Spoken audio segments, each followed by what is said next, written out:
उत्तराखंड में 2022 के विधानसभा चुनाव का बिगुल बज चुका है। आपको बता दें कि 7 जनवरी से पहले आचार संहिता भी लगने वाली है, जिसको लेकर उत्तराखंड सरकार पूरी तरह से तैयारियां कर चुकी है। इसके साथ ही आज मेरे साथ जो खास मेहमान हैं वो है रुद्रपुर की प्रबल दावेदार कांग्रेस से मीना शर्मा, जो रुद्रपुर की नगर पालिका की चेयरमैन भी रह चुकी हैं। मीना शर्मा जी, काउंटडाउन शुरू हो चुका है चुनाव का, और कांग्रेस जो सूत्रों से हमें जानकारी मिली है कि जल्दी टिकटों की घोषणा होने वाली है यहाँ पर प्रत्याशियों की, किस तरह से देख रही हैं? क्योंकि 7 तारीख भी आने वाली है, आचार संहिता लगने की है, बहुत कम समय रह गया है चुनाव की तैयारियों को लेकर के, क्या चल रहा है? खबर पड़ताल में राजीव चावला जी और विशाल कोहली जी, उनकी पूरी टीम को मेरा नमस्कार। और 2022 का नववर्ष चालू हुआ है, तो आपके चैनल के माध्यम से मैं सभी को नववर्ष की शुभकामनाएं भी देती हूं, और सभी के जीवन में अपार खुशियां हो, सभी समृद्धशाली हो और मंगलमय हो, ऐसी मेरी कामना है। और आपने बताया कि काउंटडाउन शुरू हो गया है और बहुत जल्दी आचार संहिता लगने वाली है।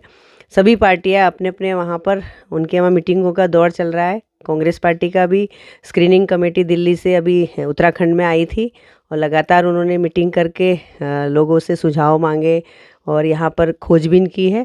और दिल्ली में भी बराबर स्क्रीनिंग कमेटी की मीटिंग चल रही है। बहुत जल्दी दोबारा भी स्क्रीनिंग कमेटी की मीटिंग होने वाली है, और आधे से ज़्यादा टिकट डिक्लेयर उन्होंने करके डिसाइड करके रख लिए हैं।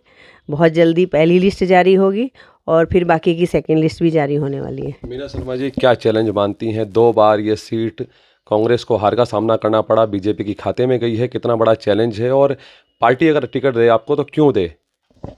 देखिए, मुझे पूरा भरोसा है कि पार्टी हमें टिकट देगी, और कोई चैलेंज नहीं होता है। जब जनता जिसके साथ होती है तो वही दिग्गज कहलाता है, और मुझे अपनी रुद्रपुर की जनता पर पूरा भरोसा है कि इस बार जनता मेरा साथ देंगी, और मैं निश्चित यहाँ से कांग्रेस की सीट जीत के दिखाऊंगी। मीना शर्मा जी, समय बहुत कम रह गया है, काउंटडाउन शुरू हो चुका है, बहुत कम वक्त में कितनी तैयारी आप कर चुकी हैं और कितनी तैयारी बाकी है? देखिए, कुछ व्यक्ति तो होते हैं कि जब चुनाव आते हैं तो अपना फ्लेक्सी होर्डिंग लगाई और काम शुरू करते हैं, लेकिन आप सभी जानते हैं कि मैंने नगर पालिका अध्यक्ष रहते हुए 5 वर्ष भी बराबर जनता के बीच में काम किया, और अभी 9 वर्ष पूर्ण हो चुके हैं। मैं किसी बड़े पद पर ना होते हुए भी लगातार जनता के बीच में हूँ, तो मुझे कुछ विशेष तैयारी करने की ज़रूरत नहीं है। जब पार्टी टिकट देगी, जनता में भारी उत्साह है, और आप खुद देखेंगे कि टिकट डिक्लेयर होते ही किस तरह का यहाँ पर रुझान होगा। एक कार्यक्रम में गई थी संगठन के, एक वीडियो वायरल हुआ आपका, हमने भी चलाया था कि नामकरण मेरे ससुर जी करते थे और नामकरण की राजनीति रुद्रपुर में होती है। क्या है ये पूरा मामला? देखिए, आप सभी जानते हैं कि यहाँ पर जो वर्तमान विधायक हैं वह विकास की तरफ ध्यान नहीं होता है। उनका सिर्फ होता है महिलाओं के साथ अभद्रता किस तरह करनी और सबका असम्मान कैसे करना। कई लोग उनके घर पे जाते हैं तो अपमान करते हैं, गाली देते हैं, और आपने देखा होगा सीपीयू जैसी महिला अधिकारी को भी गाली देना। कोई पंचायत में उनके घर पर जाते हैं, उनको गाली देना, वाइपर से मारना। और मेरे जैसी एक महिला जो आप सबके सहारे, जनता के सहारे आगे बढ़ रही है, तो उनको मनोबल गिराने के लिए वो चाहे मेरे अभद्र मेरे लिए बोलते हैं, नामकरण रखते हैं, तो मैंने उन्हीं को चैलेंज किया है कि हमारे ससुर तो पंडित जी हैं और उन्होंने बहुत सारे लोगों के नामकरण किए, आप सभी जानते हैं। और अगर कोई जनप्रतिनिधि किसी को गिराने के लिए गलत नामकरण करेंगे तो आने वाले समय में जनता उनको मज़ा चखाएगी।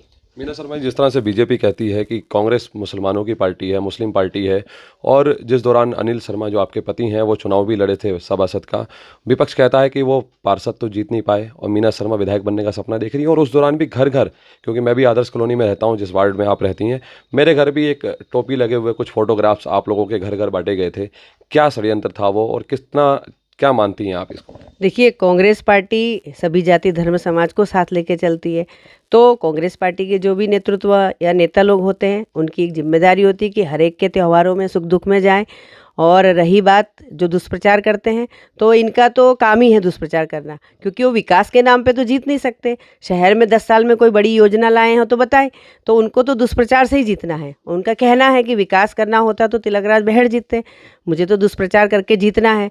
और रही बात आप कह रहे हैं कि किसी के पति अगर पार्षद का इलेक्शन नहीं जीत पाए तो वो विधायक कैसे बन पाएंगे, तो बहुत जल्दी आपने देखा है हमारा जो यूपी है बगल में ही, वहाँ पर औलख जी जो मंत्री बने हैं, तो उनके भी परिवार में ऐसा ही है कि शायद वो वहाँ से कोई सभासद भी नहीं बन पा रहा था, ना प्रधान बन पा रहा था, लेकिन औलख जी जीते और मंत्री बने। तो ऐसा नहीं है कि हाँ विरोधियों ने पट्टा लिख रखा है कि खाली वो ही जीत सकते हैं।